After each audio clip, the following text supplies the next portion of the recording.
A very good evening from Thammasat Stadium. It's Reem and Roshan still here to give you a wrap-up of the day's events. Let's start off first, Roshan, with the Group B game that just took place, that just ended here. A dramatic finish for Saudi Arabia versus Japan.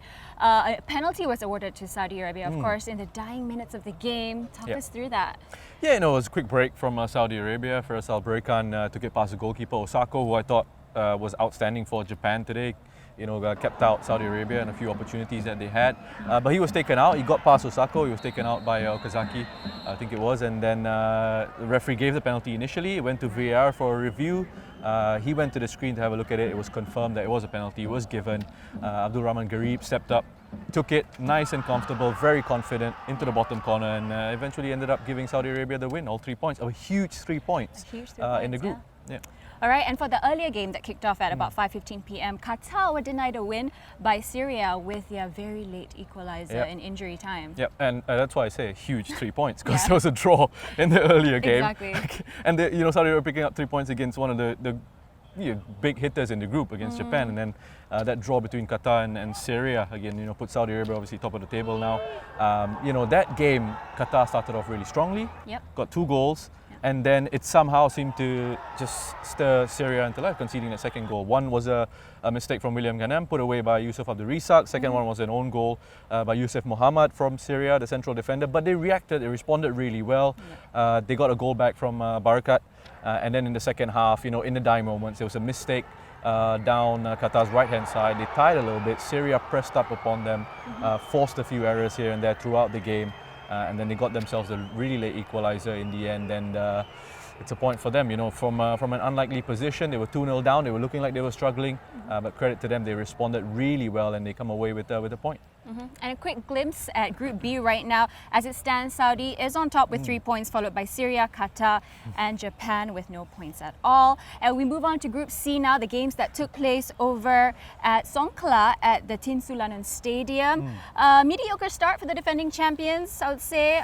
They were held 1-1. I thought Iran actually were really good in that game, very aggressive. They were good with their pressing, nice and organised at times. And I thought they limited Uzbekistan in terms of the high quality chances that Uzbekistan were able to create. Thought Iran actually had the better opportunities in terms of good chances.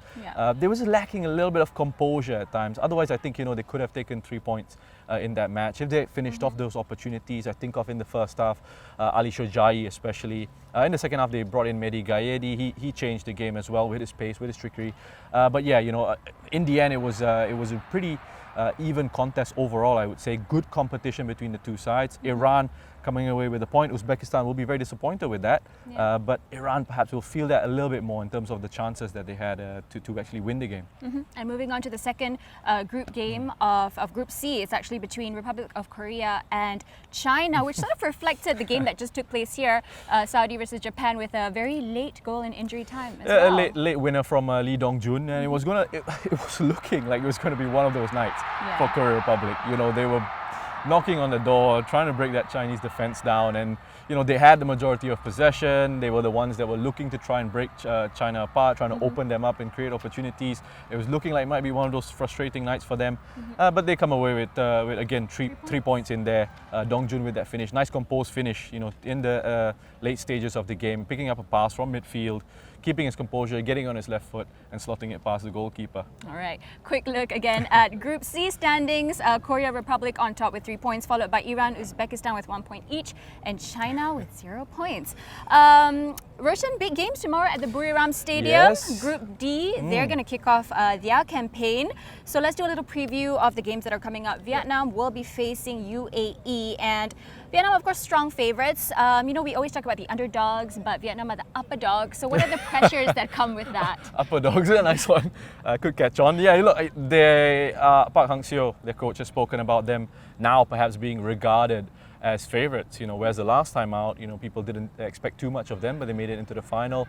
And the development of their game has been very good over the last few years or so. SEA Games gold medalists as well coming into this. Confidence is high, quality of players really good, and a nice understanding of what Park Hang-seo wants out of them tactically. Very good tactical shape, discipline, good fighting spirit as well. From there, obviously, the obvious name is Quang Hai, but Tien Lin's another one to keep an eye out on from the Vietnamese side. So, I'm looking forward to seeing what they can do in their match tomorrow. All right, and the next game will be DPR Korea versus Jordan. That's kicking off at 8:15 p.m. local time. Jordan have had their fair share of success in this tournament. They finished third in 2013. Do you see them maybe, furthering that a little bit this year? Yeah, I think when you look at the squad, they have good experience in there. They have players who, have played senior international football for Jordan. Musa Al-Tamari is one to keep an eye out on. Omar Hani as well. Noor Al-Rawabdeh has been picking up experience with Al Jazeera in the AFC Cup as well, with the Jordan senior international side. So there are players in there. DPR Korea, are a team who I've seen quite a bit of them in the qualifying process. At times they can be a little bit over eager with their pressing and with their wanting to win the ball back, can make a few mistakes in those situations, but they do still have players. Ri Yong-gwon is someone who will be directing the play for them from midfield.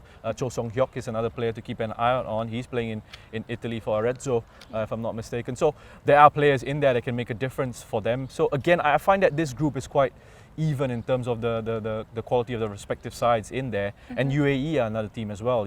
They're looking for a new golden generation after qualifying for the Olympics in 2012. They've got players coming through, the likes of Ali Saleh in there, Yahya Al Ghassani in defence. What's his name now? I've just lost it for that second. Those two central defenders from Al Jazeera, Al Hamadi and Al Atas. I've got it. Al Hamadi and Al Atas. Those two in central defence. So I expect them to be leading them from the back, making them nice and secure in those positions. But it's time for this new generation of players from the UAE to show us what we've got, and I'm really looking forward to what's going to happen in Group D tomorrow. Perfect. Thanks for that insight, Roshan. We will be following all the action closely as well, and as always, we will give you a preview a review of the games that take place in Group D over at Buriram Stadium tomorrow. Make sure you stay connected with us for all the updates on the AFC digital channels. Until then, Rima and Roshan signing out for the night. Thank you.